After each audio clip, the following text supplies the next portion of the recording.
भारत माता की, भारत माता की, वंदे वंदे। आज यहां पर उपस्थित इस प्रदेश कार्य समिति की बैठक की अध्यक्षता कर रहे अपने प्रदेश के यशस्वी अध्यक्ष रामचंद्र राव जी, हमारे राष्ट्रीय महामंत्री आदरणीय सुनील बंसल जी, हमारी राष्ट्रीय उपाध्यक्षा श्रीमती डीके अरुणा जी, हमारे इस राज्य के प्रभारी अभय पाटिल जी, हमारे केंद्रीय मंत्री आदरणीय जी किशन रेड्डी जी, आदरणीय श्री बंडी संजय जी, हमारे इस राज्य के नेतृत्वकर्ता और जिनके नेतृत्व में जिनके चुनाव प्रभारी रहते हुए मुझे अध्यक्ष के रूप में चुना, ऐसे डॉक्टर के लक्ष्मण जी, हमारे सुधाकर रेड्डी जी, हमारे प्रदेश के संगठन महामंत्री आदरणीय चंद्रशेखर राव जी, हमारे महेश्वर रेड्डी जी जो फ्लोर लीडर हैं, हमारे इस राज्य में चुनाव की दृष्टि से काम देखने के लिए आई हुई हमारी बहन रेखा जी, और हमारे साथ मंच पर उपस्थित अपने सभी सांसदगण, सभी विधायकगण, सभी प्रदेश के हमारे पदाधिकारी, माननीय जिला अध्यक्षगण और प्रदेश कार्य समिति के अपने सभी माननीय सदस्यगण। आज का दिन मेरे लिए भी विशेष है क्योंकि पार्टी के राष्ट्रीय अध्यक्ष होने के बाद किसी भी प्रदेश की पहली कार्य समिति में जाने का मौका मुझे मिला है। इसके लिए मैं पूरे प्रदेश नेतृत्व को नमस्कार करता हूं। तेलंगाना प्रजालुक हृदयपूर्वक नमस्कारम।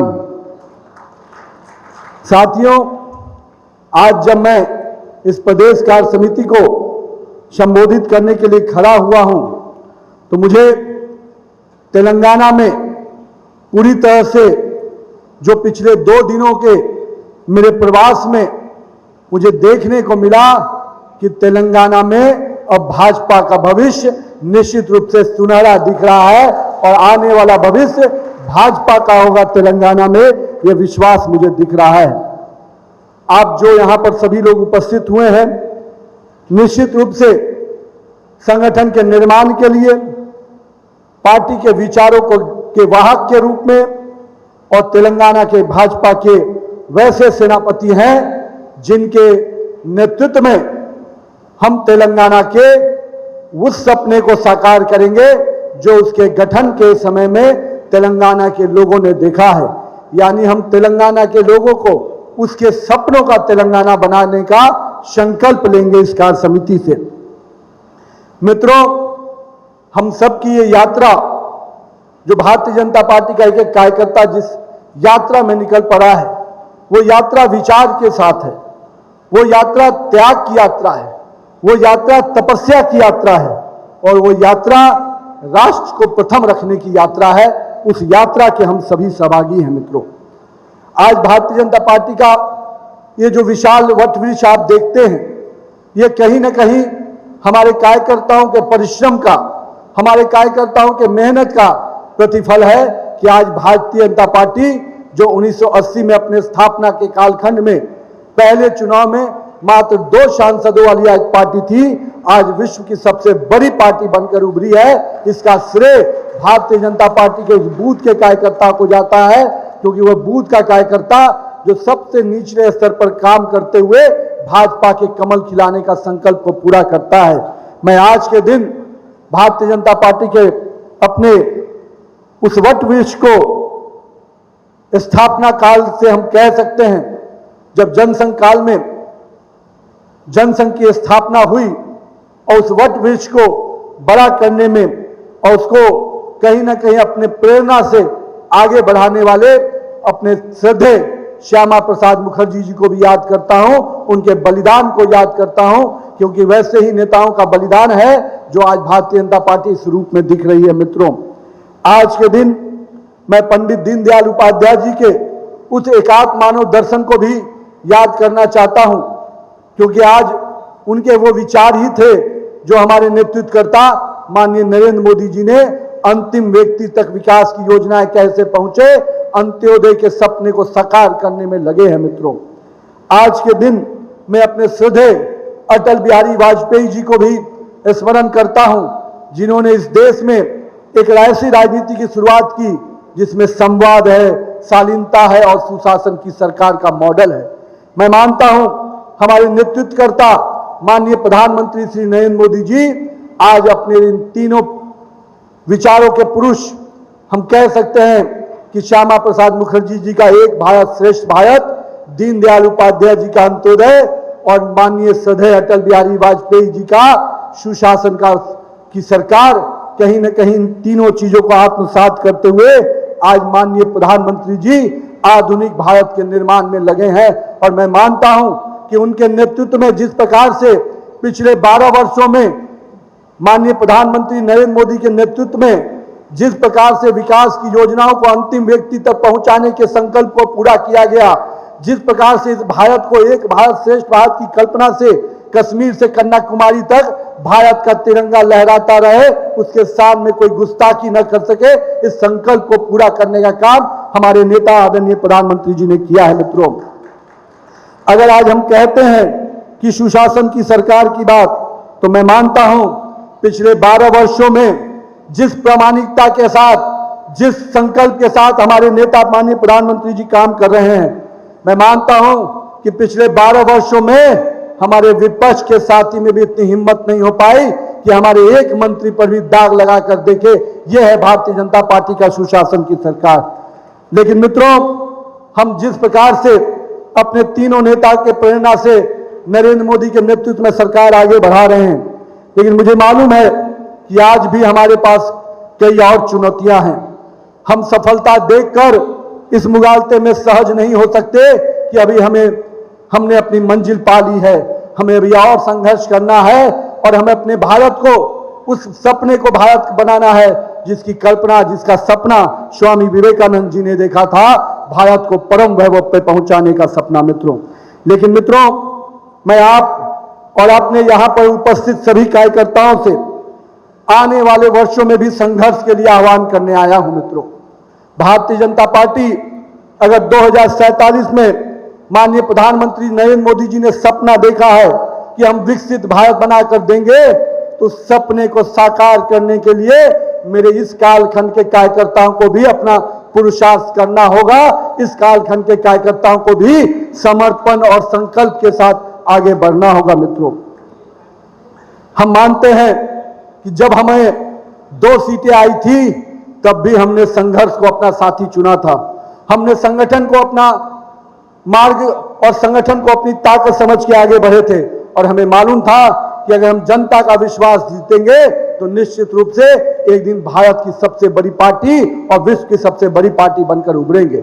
और हमने 2 सीटों से जब हमारे आंकड़े आए तो हम विचलित नहीं हुए। यह है जो कोरोना में भी हमको, आपदा में भी पूरी चुनौतियों के साथ बाहर निकालने का सक्षम रखता है। विदेशी ताकतें भी अगर हमारे सामने खड़ी होती हैं तो उनको ईंट का जवाब पत्थर देने में क्षमता रखता है। मैं इसलिए आज इस बात को कह रहा हूं मित्रों कि जहां हम लोगों ने हमेशा अपने ताकत को इजाफा किया है, हमने मालूम है कि 2019 में जो हमें परिणाम मिला था, 2024 के परिणाम में हमने 35% वोट लाकर तेलंगाना में अपनी सशक्त उपस्थिति को दर्ज किया है। मित्रों, लेकिन मित्रों, ये सफर अभी और संघर्ष का है और हमें मालूम है कि जिस प्रकार से लोग पूछते हैं मुझसे कि पश्चिम बंगाल में किस प्रकार से जीत मिली, मैं बताता हूं उनको कि पश्चिम बंगाल की जीत के पीछे हमारा विचार है, हमारा नेतृत्व है और हमारे कार्यकर्ताओं का परिश्रम है। और कहीं ना कहीं हमने पश्चिम बंगाल की जीत को, उस श्यामा प्रसाद मुखर्जी जी के जन्म स्थान को कहीं ना कहीं उस विध्वंसकारी शासन से मुक्ति दिलाने का काम किया है। जो सपना श्यामा प्रसाद मुखर्जी जी ने पश्चिम बंगाल के लिए देखा होगा, उसको आने वाले समय में जो भाजपा की सरकार बनी है उसको पूरा करके देगी। मित्रों, लेकिन 2016 में हमारे पास मात्र 3 विधायक हुआ करते थे। हमारे कार्यकर्ताओं ने संघर्ष नहीं छोड़ा। हम 2021 में भी तनावपूर्ण स्थिति में चुनाव जीते। जितने आंकड़े पे हम आए थे उसके बावजूद भी हमारे कार्यकर्ताओं पर यातनाएं हुई, हमारे कार्यकर्ताओं ने कई प्रकार के पीड़ित हुए, लेकिन हमारे कार्यकर्ताओं ने संघर्ष नहीं छोड़ा मित्रों। इसलिए मैं पश्चिम बंगाल के जीत के संदेश के साथ आज अपने कार्यकर्ताओं के बीच में आया हूं कि मित्रों, पश्चिम बंगाल में जितनी भी यातनाएं हुई, हमारा कार्यकर्ता डिगा नहीं, उसने संकल्प के रास्ते को ही चुना, संघर्ष के ही रास्ते को चुना, और यही कारण है कि आज पश्चिम बंगाल में कमल का फूल खिला है मित्रों। और इसका श्रेय हमारे कार्यकर्ताओं को जाता है। हमारे कार्यकर्ता सड़क पर उतरे, लाठियां खाई, हमारे जेल गए, कईयों ने खून बहाए और कईयों लोगों ने मानसिक उत्पीड़ना से भी हमारी मां बहनों को भी प्रताड़ित करने का काम वहां पर बैठी हुई सरकार कर रही थी, और कांग्रेस और उसके शागिर्दों की बोली नहीं निकल रही। आज वो कहते हैं कि ऐसी सरकार बनी है। अरे जिस दिन हमारे कार्यकर्ताओं पर, जिस दिन बंगाल के लोगों पर पीड़ा हो रही थी, जिस दिन मां बहनों का अपमानित किया जा रहा था, उस दिन एक भी कांग्रेस का नेता बोलने के लिए बाहर नहीं आया था, और जितने ये अपोजिशन के लोग हैं उनकी बोलती नहीं निकलती थी। अरे ये लोग कहीं ना कहीं इस देश के महिलाओं का, इस देश के नागरिकों का सम्मान कभी कर ही नहीं सकते, क्योंकि इनके मन में केवल सत्ता है, और सत्ता इनसे और दूर जा रही है इनके इसी व्यवहार और आचरण के कारण। मित्रों, हम आज यहां पर आप सबके बीच में उपस्थित हुए हैं मित्रों, लेकिन मैं आपको आज एक चीज कहने आया हूं मित्रों। आइए हम लोग सड़क पर संघर्ष करने के लिए तैयार हो जाएं। तेलंगाना में अगर परिवर्तन लाना है मित्रों, तेलंगाना के लोगों की आवाज बनना है, तो हमको जनता के साथ उनकी समस्याओं से जुड़ना होगा, और जनता की आवाज पूरी तरह से सड़कों पे खड़ा होकर उतारना होगा। और मुझे पूरा भरोसा है कि मेरे भाजपा के कार्यकर्ता, मेरे पार्टी के कार्यकर्ता पूरी ताकत से जनता के विषयों को अगर सड़क पर लेके उतर गए, तो 2028 आपका होगा, भाजपा का होगा। मित्रों, मैं जब छत्तीसगढ़ में पार्टी का प्रभारी था, तो वहां पर भी कांग्रेस की एनआरकी वाली सरकार थी, और लोग कहते थे कि वहां का मुख्यमंत्री बहुत मजबूत है, बहुत ही ताकतवर है। लेकिन मैं आज आपको बताने आया हूं, उस भ्रष्ट अराजकतावादी कांग्रेस की सरकार को भी किसी ने उखाड़ फेंका तो वो भाजपा का कार्यकर्ता ही था मित्रों, और उन्होंने अपने परिश्रम से फिर से वहां पर भाजपा की सरकार बनाई है मित्रों। और तेलंगाना तो वो प्रदेश है जहां पर हमने सबसे शुरुआती दिनों में अपने कमल के फूल को खिलाया है मित्रों। और मैं मानता हूं कि अगर देश में आज पूरे 22 राज्यों में हमारी सरकारें अगर काम कर रही हैं, तो कहीं ना कहीं हमारे पास अपना नेतृत्व जो नरेंद्र मोदी के नेतृत्व में है, उसके साथ आज देश की जनता चलने को तैयार है मित्रों। लेकिन हम केवल कांग्रेस की कमजोरी को चुनाव का मुद्दा नहीं, हम अपने कामयाबी को भी चुनाव का मुद्दा बनाएंगे, क्योंकि पिछले 12 वर्षों में इस देश ने जो बदलाव देखा है, इस देश ने जो परिवर्तन देखा है, हम उन विषयों को भी जनता के बीच में लेके जाएंगे मित्रों। और मैं मानता हूं हमारी सरकार की यूएसपी यही है, हम जो कहते हैं उसको करके दिखाते हैं, और इसीलिए नारा बुलंद होता है, मोदी है तो, मोदी है तो, और नरेंद्र मोदी की गारंटी पूरा होने की गारंटी है, और कांग्रेस की गारंटी कभी नहीं पूरा होने की गारंटी है मित्रों। मैं देख चुका हूं जहां पर हमारी सरकारें रही, हमने जो जो वादे किए उन वादों को पूरा करने का काम हमारी सरकार ने किया। हमने अगर शिलान्यास किया तो उसके उद्घाटन का भी काम हमारी ही सरकार ने किया है मित्रों। लेकिन ये वो लोग हैं जो वादा करते हैं पर भूल जाने के लिए ही वादा करते हैं मित्रों। आज तेलंगाना में भी जिस प्रकार से माननीय प्रधानमंत्री के नेतृत्व में, नरेंद्र मोदी जी के नेतृत्व में सरकार चल रही है, उन्होंने तेलंगाना के किसानों की भी चिंता की। आज 30 लाख से अधिक किसान पीएम किसान सम्मान योजना का लाभ पा रहे हैं। करीब 33 लाख से अधिक किसान क्रेडिट कार्ड, आज आसान ऋण का काम हमारी सरकार यहां पर कर रही है मित्रों। निजामाबाद का हल्दी बोर्ड निश्चित रूप से हल्दी की फसल को, किसानों को नई बाजार की संभावनाएं दे रहा है मित्रों। आज 80 लाख से अधिक जो 60 करोड़ से अधिक जो आयुष्मान कार्ड है, उसमें 82 लाख आयुष्मान कार्ड आज आपके तेलंगाना के लोगों के लिए बना है। करीब 1.32 करोड़ गरीबों के खाते खोलने का काम तेलंगाना में हमारी सरकार ने किया है।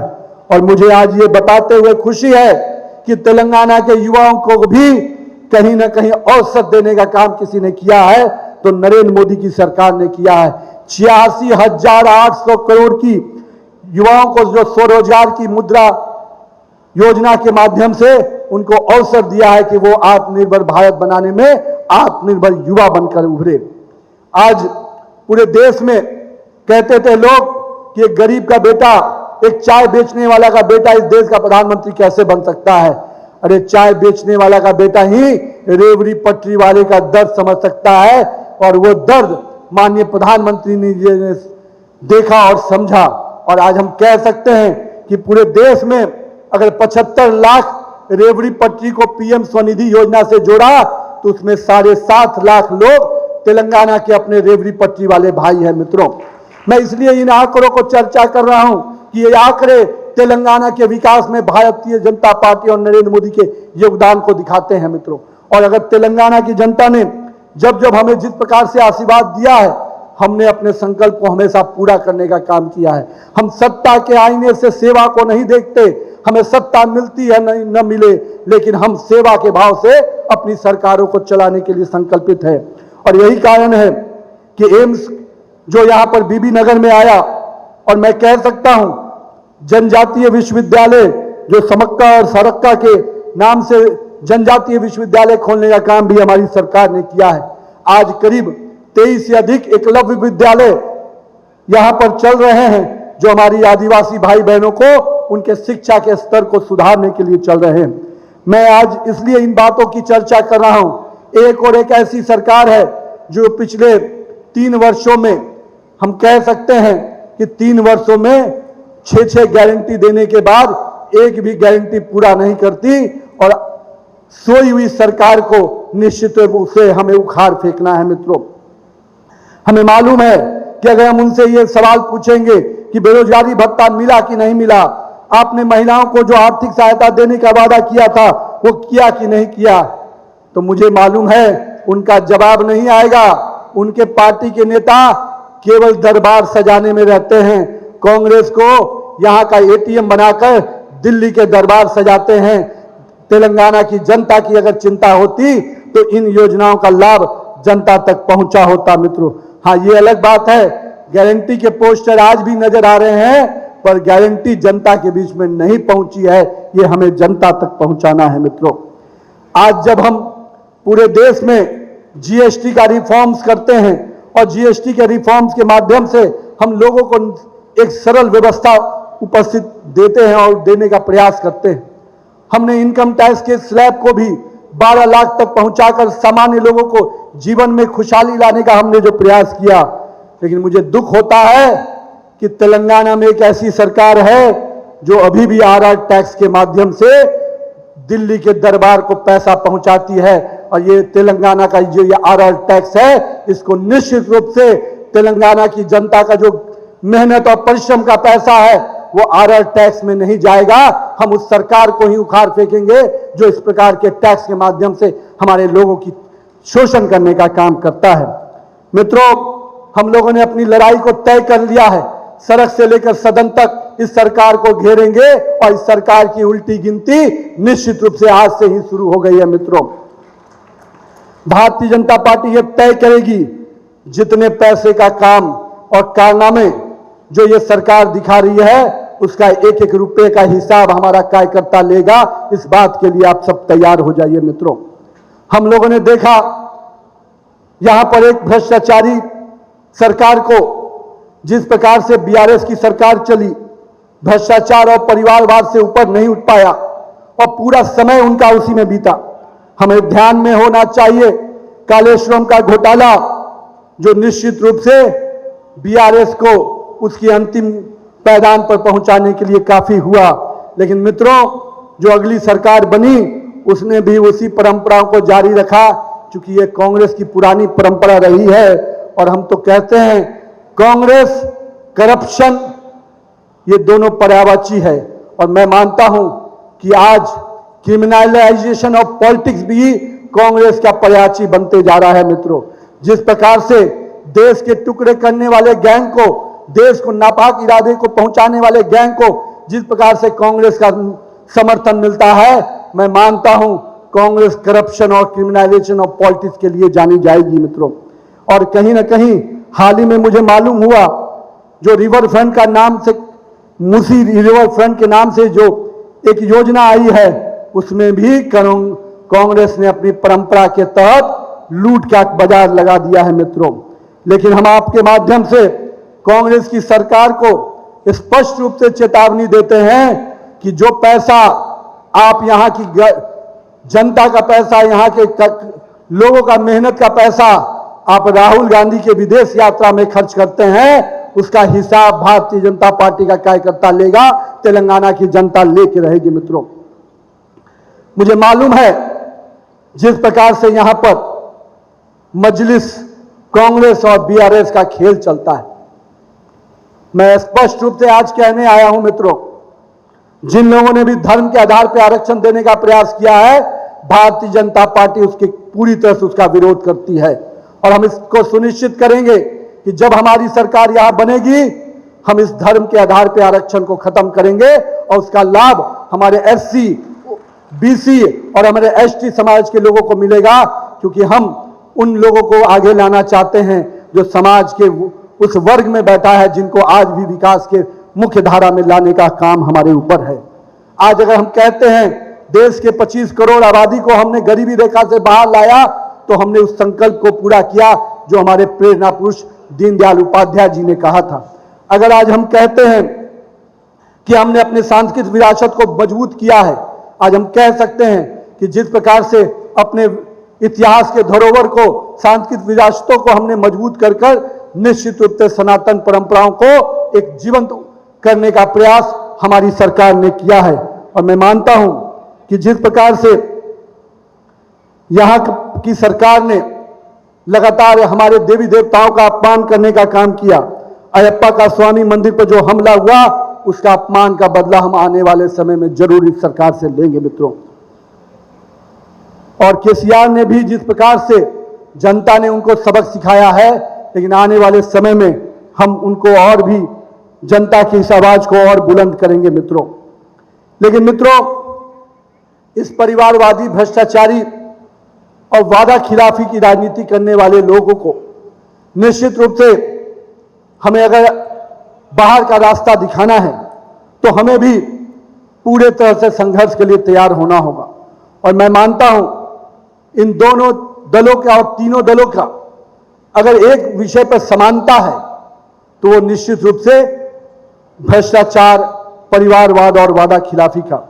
और हम मानते हैं जहां उनकी राजनीति तुष्टीकरण की है, हमारी राजनीति संतुष्टीकरण की है। हम जनता के विश्वास को जीतकर जनता के साथ सेवा भाव से काम करते हैं, और इसीलिए हमारे नेता उस सिद्धांत पर विश्वास करते हैं। और हमारे नेता माननीय प्रधानमंत्री जी ने वो नारा दिया, सबका साथ, सबका विकास, सबका विश्वास और सबका प्रयास। और निश्चित रूप से हम इस विषय को लेकर जनता के बीच में जाएंगे।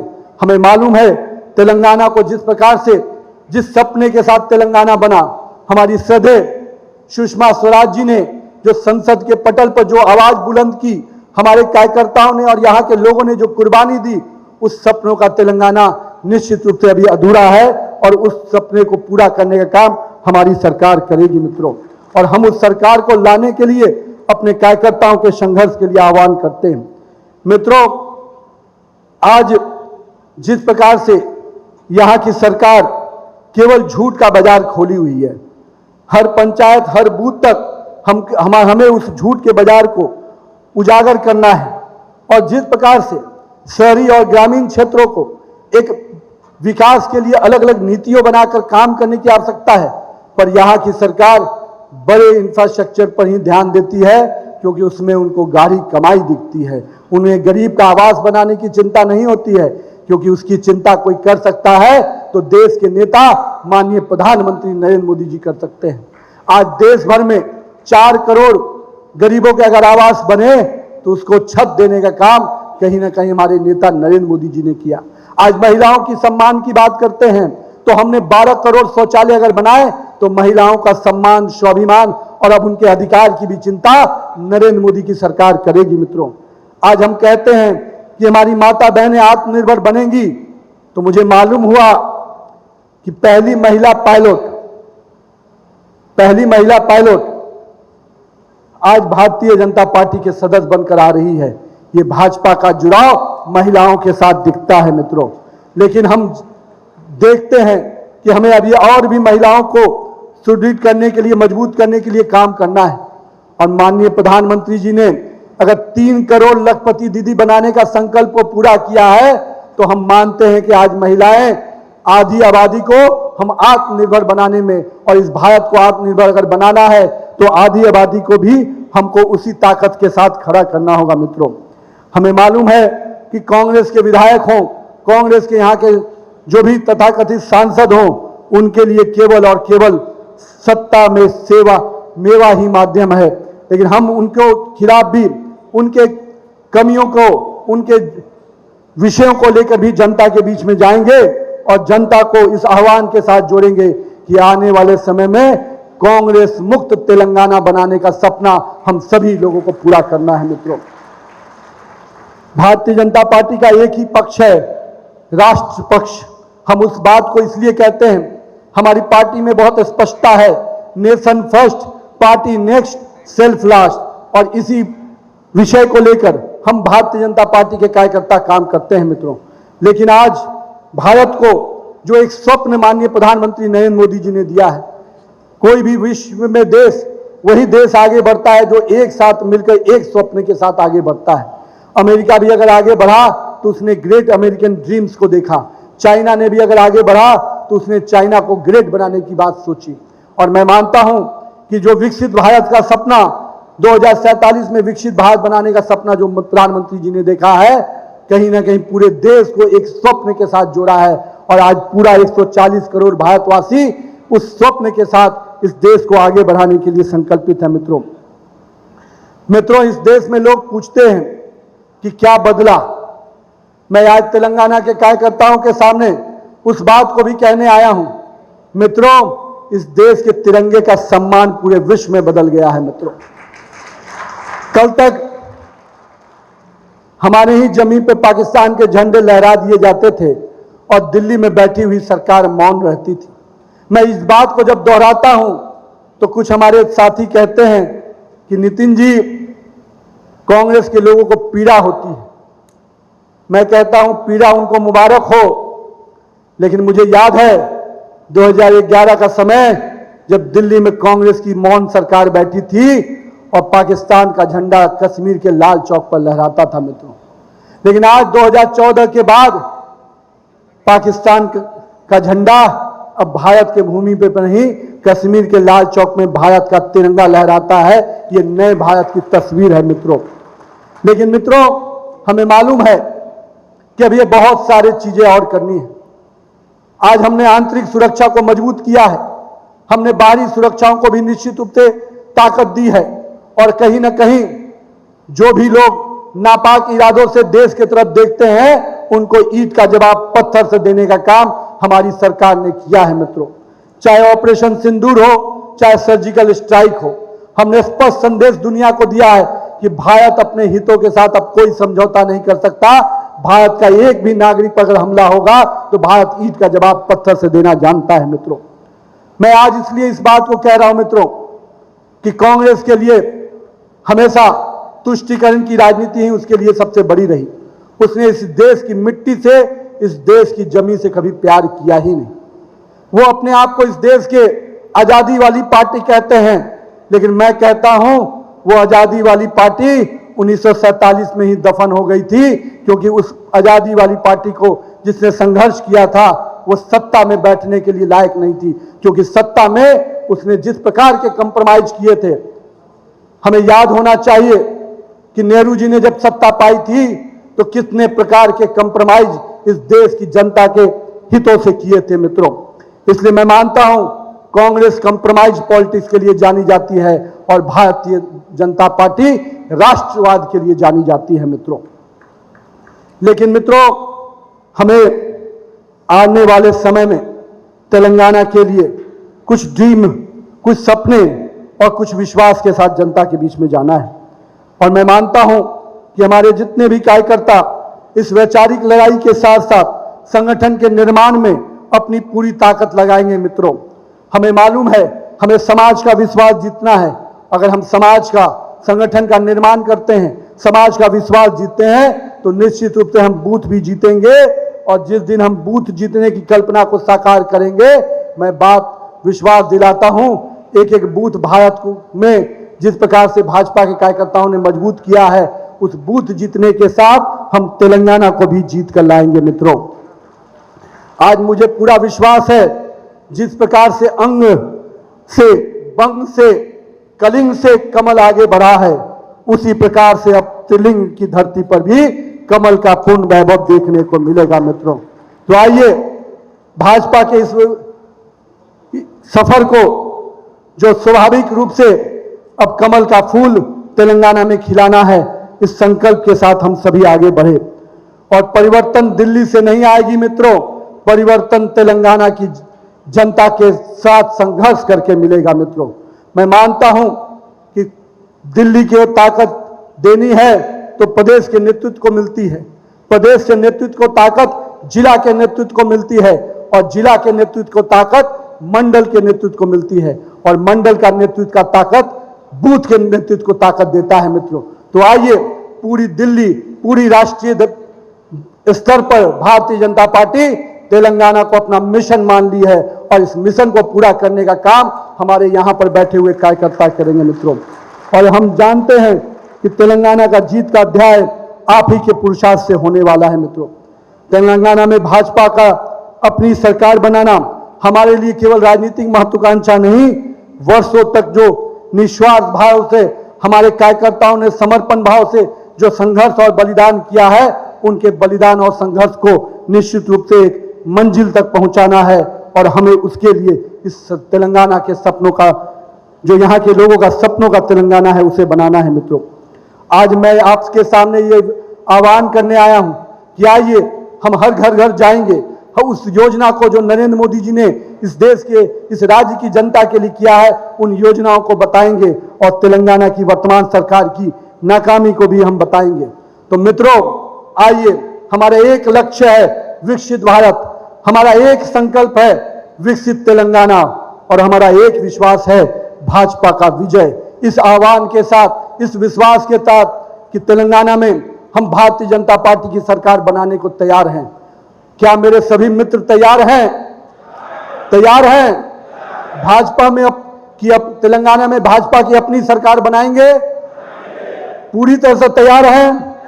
एक बार जोरदार ना लगे, भारत माता की, भारत माता की, वंदे वंदे, जय श्री राम, जय श्री राम, जय तेलंगाना।